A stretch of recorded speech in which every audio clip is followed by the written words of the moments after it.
எந்த கூத்தாடிகள் வந்தாலும், எத்தனை அரசியல்வாதிகள் வந்தாலும்,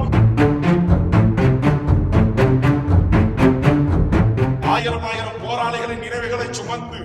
அந்த விடுதலை கனவுகளோடு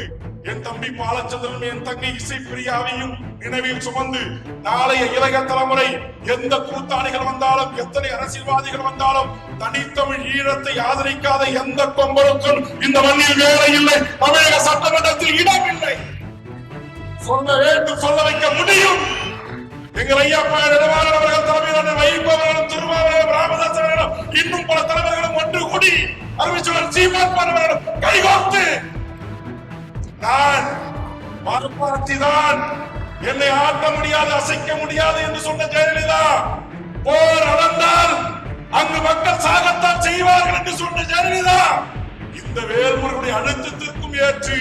கோரிக்கைக்கும் ஏற்றி, தனித்தமிழ் ஈழம் தான் ஒற்றை தீர்வு என்று தீர்மானம் அளிக்க வைத்த இனம் என் தமிழ் இனம்.